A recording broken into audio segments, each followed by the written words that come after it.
कबीरा सोई पीर है, जो जाने पर पीर। जो पर पीर न जानिए, सो काफिर बेपीर। सो काफिर बेपीर। दूसरों के दर्द को समझने वाला ही सच्चा संत है या मनुष्य है। जो दूसरों के दर्द को समझता है वह, जो नहीं समझता है वह काफिर होता है।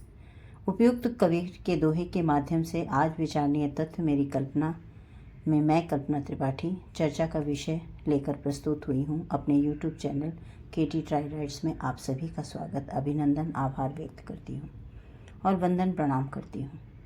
यदि आप मेरे चैनल पर नए हैं तो सदस्यता लेकर घंटी दबाइए और टिप्पणी के माध्यम से अपना संक्षिप्त परिचय दीजिए।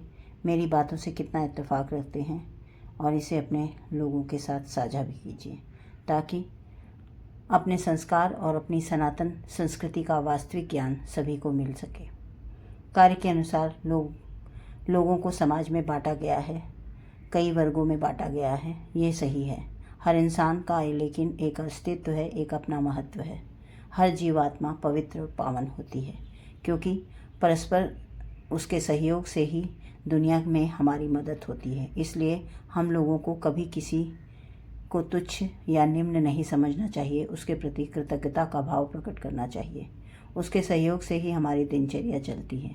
इसलिए किसी को तुच्छ समझने हमारी बहुत बड़ी मूर्खता है, बल्कि मौका पड़े तो उसे किसी न किसी बहाने से उसकी मदद कर अपनी कृतज्ञता को व्यक्त कर देना चाहिए। यही भावना एक शिक्षक के रूप में ही नहीं, एक इंसान के रूप में इंसानियत या मानव धर्म कहलाता है, जो मैं आप सबके समक्ष रखना चाहती हूँ।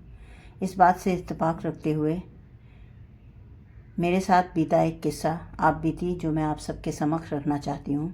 इस किस्से को सुनकर आप स्वयं ही स्तब्ध रह जाएंगे कि ऐसा भी मनुष्य जीवन में है।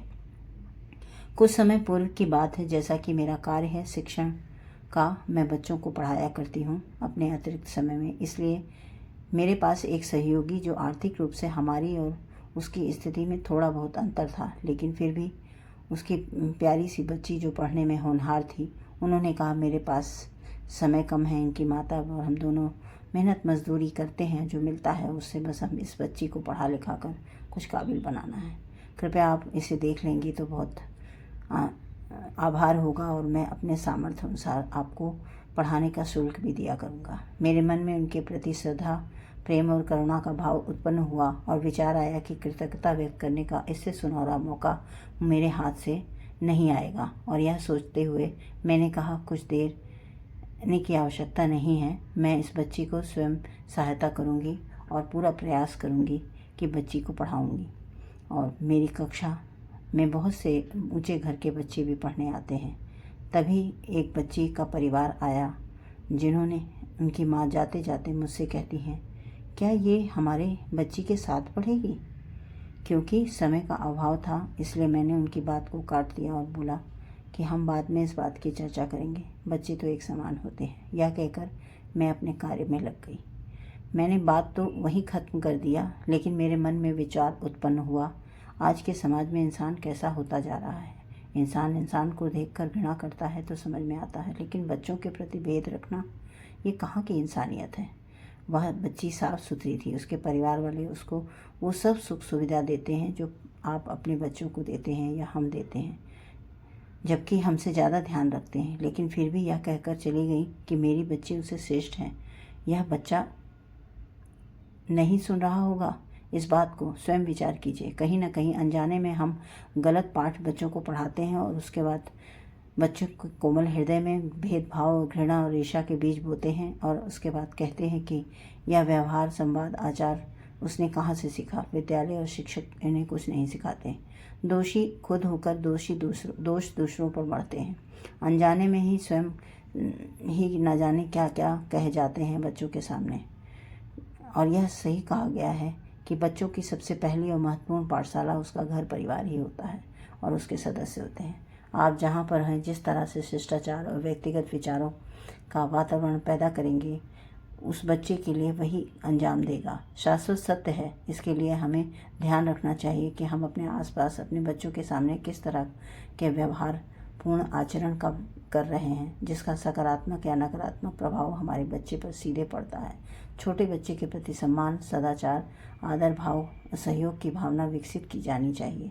आज के इस आधुनिक युग में हम खोजते रहते हैं कि आधुनिक युग आया तो मोबाइल की वजह से बच्चा बिगड़ गया, ऐसा हो गया, वैसा हो गया, कई तरीके सोचते हैं, लेकिन कभी यह बात पे ध्यान नहीं देते कि वास्तव में कहीं ना कहीं हम स्वयं उस बात के जिम्मेदार होते हैं। अपने बच्चों में अच्छे बुरे आचरण लेने का कारण हमारा स्वयं का होता है। बच्चा चाहे वह किसी भी का हो, ड्राइवर का बच्चा हो, मालिक का बच्चा हो या वॉचमैन का बच्चा हो, लेकिन बच्चा तो बच्चा होता है। आज दुख इसी बात का होता है कि समाज में किस तरीके का वातावरण पैदा हो रहा है, क्योंकि यह सब इसलिए क्योंकि आध्यात्मिकता की कमी है। आपस में मन में करुणा की कमी है। यह करुणा अध्यात्म से के ज्ञान की ओर अग्रसर करती है। किताबों में 4 अक्षर पढ़ लेने से कोई ज्ञानी नहीं होता। ज्ञान का अर्थ है वह वेद, गीता, ग्रंथ या महापुराण कथा को सुनना, श्रवण करना, संत जनों को सुनना, उनकी कथाओं को सुनकर उनको श्रवण करके ही मात्र छोड़ नहीं देना होता है। उनके दिव्य ज्ञान प्रकाश को अपनी आत्मा में मिलाना होता है और साथ ही दीप प्रज्वलित करना होता है, अपने जीवन में उतारना होता है। शिक्षाओं को ग्रहण करने का अर्थ यही है कि व्यक्ति अपने व्यवहार, आचरण और बातचीत के चलन को बदले, तभी अच्छी शिक्षा मानी जाती है। इसी विचार को ध्यान में रखते हुए मेरी कल्पना में ये प्रश्न उठता है कि आखिर मानव में भेद क्यों है? क्योंकि वह वेद, पुराण व गीता का ज्ञान नहीं लिया। यदि रामायण पढ़ी होती तो वह चौपाई उसे अवश्य याद आती कि ताहि गई गति राम उदारा, ताहि गई गति राम उदारा, सबरी के आश्रम पगुधारा, मूल कंद मूल फल सुरस अति दिए, राम कहु आनी, प्रेम सहित प्रभु खाए बारंबारा बखानी, खाए बारंबारा बखानी।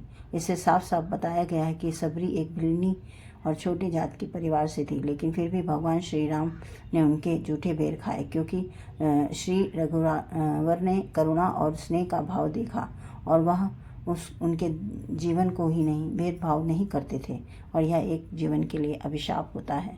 अगर आप भेदभाव मिटाकर प्रेम, श्रद्धा और आपसी सामंजस्य के साथ जीवन को फलित फूलित करते हैं तो आपका घर, परिवार या बच्चे ही नहीं, समाज में आने वाली पीढ़ी समृद्ध और संस्कारी होगी, जिससे हमारा राष्ट्र सुख, समृद्धि और कीर्तिमान बढ़ेगा।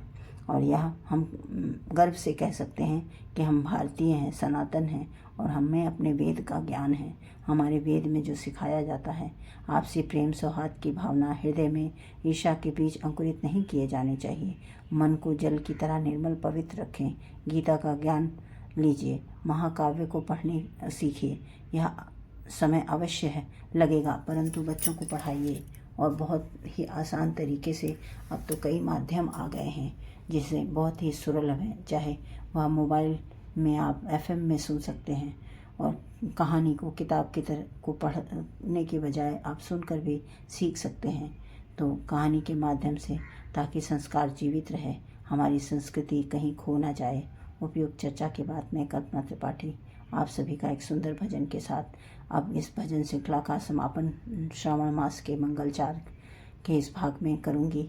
अंतिम सप्ताह में मैं आप सबको बधाई देती हूं कि श्रावण मास बहुत ही उल्लास और पूर्ण गया, लेकिन कुछ छुटपुट प्राकृतिक घटनाएं हुई, लेकिन कहीं ना कहीं उसमें भी ईश्वर की मर्जी के आगे कोई पत्ता नहीं हिलता। जैसे उसी तरह उन्हीं की मर्जी से जीवित भी बच गए और सुरक्षित भी रहे, और हमें इस बात का भी ध्यान करना चाहिए, प्रकृति का हमें संभाल करना होगा।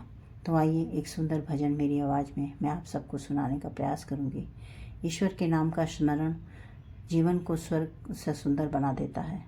मेरे जीवन में काफ़ी कुछ सकारात्मक दृष्टिकोण व परिवर्तन आया है, जो मैं आपको अगले भाग में विचारणीय तथ्य के माध्यम से अपना आप अनुभव सुनाऊंगी। तो आइए एक सुंदर सा भजन सुनते हैं।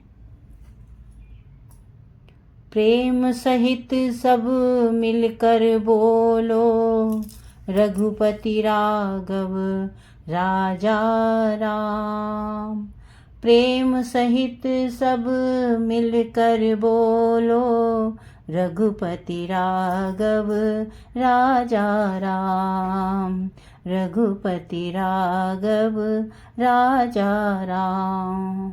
कौशलेश दशरथ के जाए, हम पितु वचन मानी बन आए। नाम राम लक्ष्मण दो भाई, संग नारी सुकुमारी सुहाई। संग नारी सुकुमारी सुहाई। यह हरि निशिचर वैदेही, विप्र फिरहि मम खोजत देहि। खोजत देहि। हनुमान के हृदय विराजे, जय सिया राम जय जय सिया राम। जय सिया राम जय जय सिया राम। रघुपति राघव राजा राम। रघुपति राघव राजा राम। दीनन दुख हरण देव संतन हितकारी। सूरदास द्वारे ठहरो आंधरो भिखारी। सूरदास के नयन समाए, मुरली मनोहर राधे श्याम। मुरली मनोहर राधे श्याम। मुरली मनोहर राधे श्याम। रघुपति राघव राजा राम। सरयू के नीर तीर बिरहत रघुवंश वीर। तुलसीदास हरक निरख चरण रज पाए। तुलसीदास ने दर्शन पाए। तुलसीदास ने दर्शन पाए। श्री राम जय राम जय राम। श्री राम जय राम सीताराम। श्री राम जय राम सीताराम। रघुपति राघव राजा राम। अब तो बेल फैल गई, सुंदर फल होई। मेरे तो गिरधर गोपाल दूसरो न कोई। मेरे तो गिरधर गोपाल दूसरो न कोई। मीरा का एक तारा बोले, गिरधर नागर नटवर श्याम। गिरधर नागर नटवर श्याम। गिरधर नागर नटवर श्याम। रघुपति राघव राजा राम। रघुपति राघव राजा राम। रघुपति राघव राजा राम। आशा करती हूँ कि भजन आपको बहुत अच्छा लगा होगा। इसी की अंतिम श्रृंखला में मैं एक भजन और प्रस्तुत करूँगी। तब तक अपने परिवार का ख्याल रखिए। धन्यवाद।